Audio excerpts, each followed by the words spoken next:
think I go fra. Then I was see a Tom Sikakokra, we are Diania.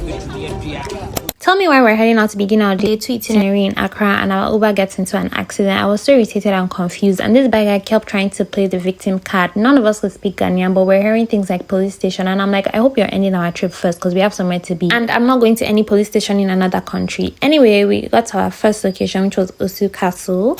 Later, they started slave trading, where they would bring slaves from all over West Africa. They keep them here for about 3 to 6 months, waiting for the ship to arrive. Then they transport all of them away to the Virgin Islands. And the islands were St. Thomas, St. John's.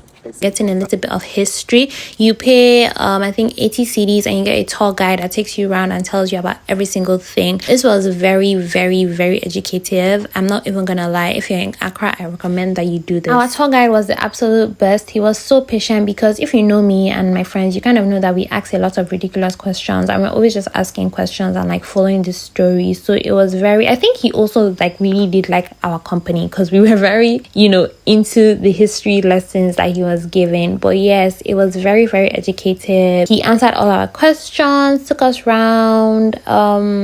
There's a lot of pain that comes when you hear about slavery. Like there's no denying the grief, rage and injustice that you feel all around when you hear the stories again. I say this is the most popular feature, and that's because when you pick the 50 cedi note, there's the stairs that you have right here.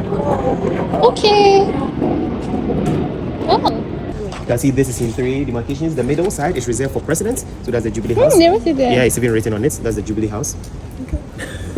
So the middle. Behold your president. Dummy money. Why I said this tour guide had a blast with us. Anyway, middle part was for presidents. I follow rules, so I was on the normal side. I don't know why I'm following rules of colonial masters, but okay. Anyway, we continued on the tour. We got to see the shore. Is that what they call it? I think that's what they call it. We got to see the seashore, and then he took us into one of the rooms that I think was reserved for only like presidents that visited. This room was super creepy because I don't know why I'm gonna come into another country and want to stay in a castle that housed slaves, and I want to stay in this room that is very vast and vacant aside this bed that is in the middle. It's giving haunted ghost things. It's just very creepy. I hated it here, but it had a nice balcony view. I would give the room in terms of aesthetics, I would give only the balcony maybe 2, just 2, because like,